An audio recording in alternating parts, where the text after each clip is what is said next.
C'est demain à 19h50 sur RTL TVI. De quoi avez-vous peur? Les araignées, le noir, la foule, les espaces clos. Nous avons tous ou presque une phobie. Alors parfois, il s'agit d'une petite peur, pas trop difficile à vivre au quotidien. Et parfois, en revanche, il s'agit carrément d'une véritable angoisse difficile à surmonter et très handicapante. Une peur qui devient paralysante, c'est une phobie. Et elles sont parfois inattendues. Moi, j'ai peur de certains fruits très spécifiques, dont mandarine, clémentine et orange. Nous verrons ce soir d'où viennent ces phobies et comment les surmonter. Nous avons mis Aurore au défi d'affronter sa peur de l'avion. Le cardiaque de nouveau s'accélère, mal au ventre, là je suis vraiment pas à l'aise. Alexandra, elle va suivre une formation pour surmonter sa peur de parler en public. Alors je vais juste te montrer un truc. Comment tu étais positionnée quand, comme ça, et alors aujourd'hui, on va ouvrir. On va ouvrir. Et puis moi, je vais tester la réalité virtuelle pour me confronter à ma plus grande phobie, celle des hauteurs. Oh mon Dieu, mon Dieu! Oh mon Dieu, c'est haut. Je cours pour partir. Allez, salut tout le monde. C'est horrible. Nous vous donnerons aussi des petits conseils pour ne plus être paralysé par votre phobie. Alors ce soir, dans Tout s'explique, on va vous aider à affronter vos plus grandes peurs.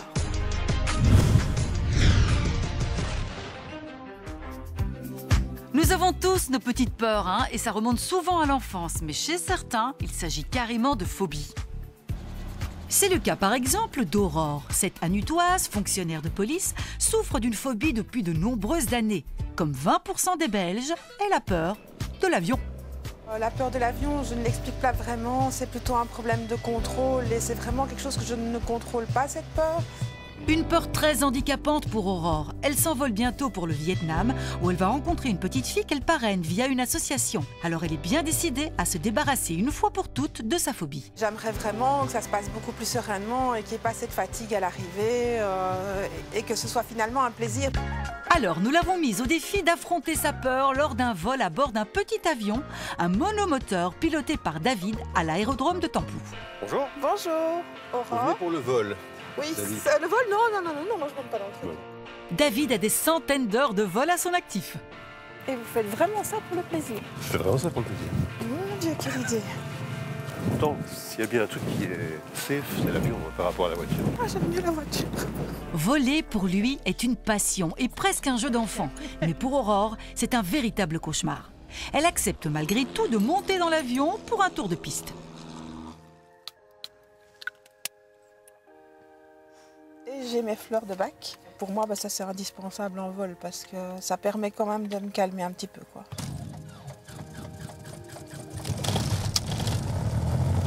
Mon rythme cardiaque s'accélère, mal au ventre, envie d'aller aux toilettes. Voilà, là je suis vraiment pas à l'aise.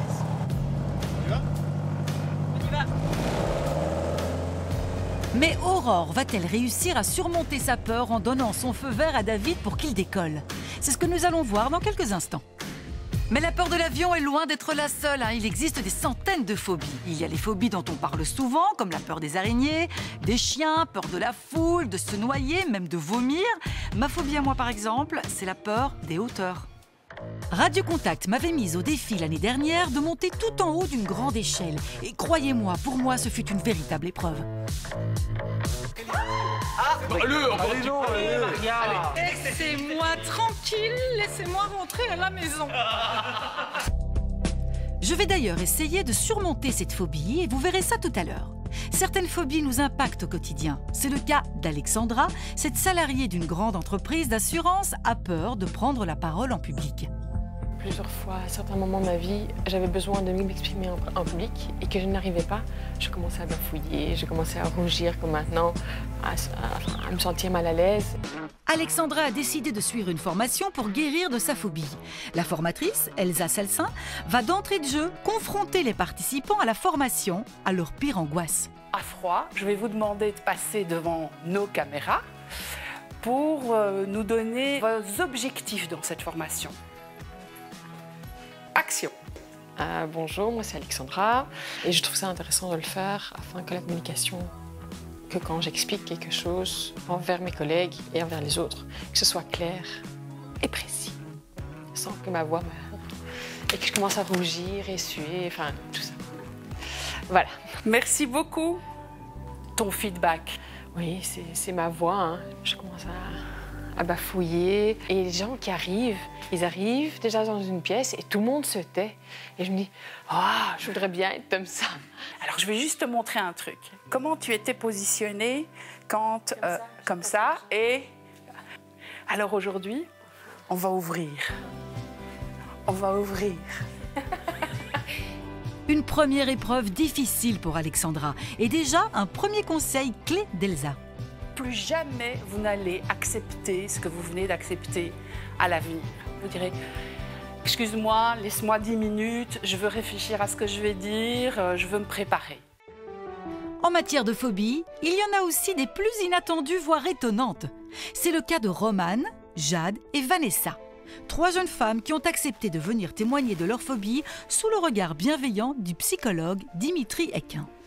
C'est vraiment la peur du globe oculaire en lui-même. Les aiguilles dans le domaine médical. Moi, j'ai peur de certains fruits très spécifiques, dont mandarine, clémentine et orange. J'ai du mal à regarder quelqu'un dans les yeux. Ça me donne des frissons. Angoisse. Je me mets à pleurer. L'intensité de 0 à 10, je dirais 20. Un bon 8. 10, 10 et demi. C'est assez handicapant, effectivement. Je peux pas, j'y arrive pas. Des phobies bien réelles qui portent d'ailleurs des noms. L'ométaphobie, la bélonéphobie et la carpophobie.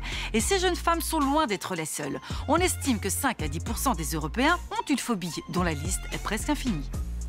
Petit quiz sur ces phobies aux noms étranges. Saurez-vous les identifier? Vous allez tirer au sort chaque fois une phobie pour essayer de deviner de quoi il s'agit. Voilà. Paraskevidécatriaphobie. La peur de ne plus savoir bouger. En fait, c'est la phobie du vendredi 13. L'ombrophobie. La peur du noir. J'ai bien essayé, mais c'est pas ça. C'est la peur de la pluie. L'hémétophobie. Je sais pas du tout. C'est la phobie de vomir. La lithophobie. La phobie des matelas. C'est la phobie de la mauvaise haleine. Facile. Bananophobie. La peur des bananes.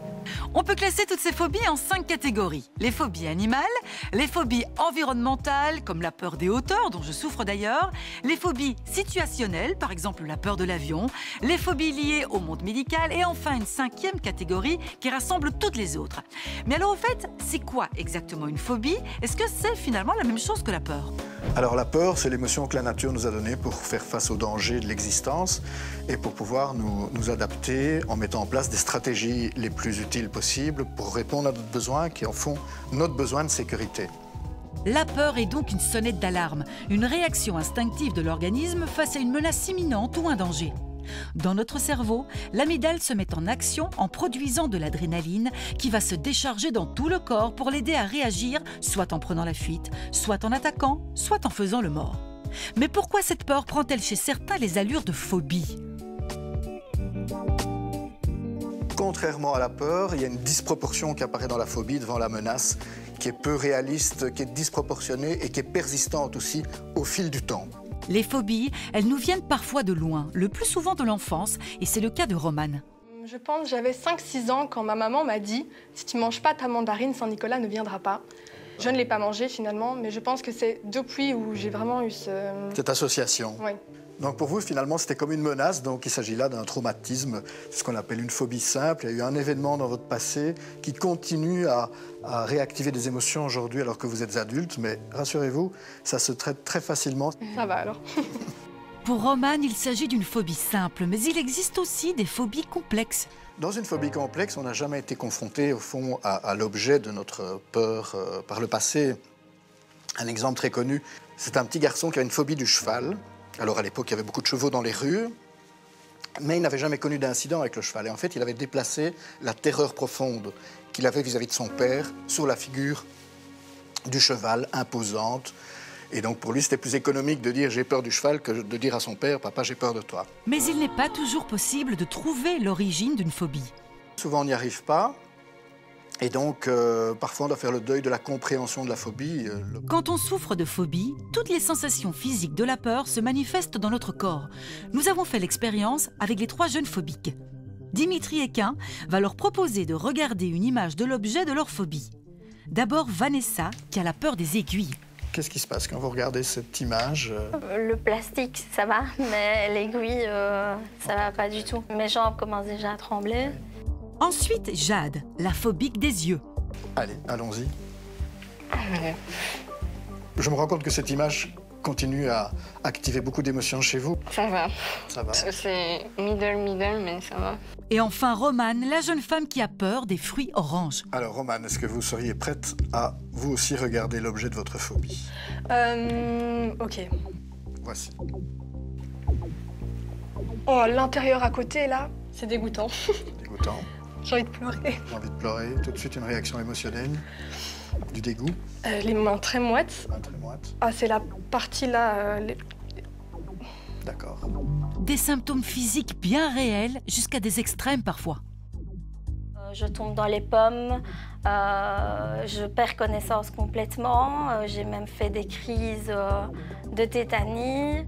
À tel point que Vanessa retarde une opération qu'elle doit subir par peur de la piqûre. On appelle ça la stratégie d'évitement. La phobique fait tout pour éviter l'objet de sa peur. Mais la bonne nouvelle, c'est qu'il est possible de se débarrasser définitivement de ces phobies. Il existe aujourd'hui différentes techniques et c'est ce que nous allons voir dans la deuxième partie de cette émission.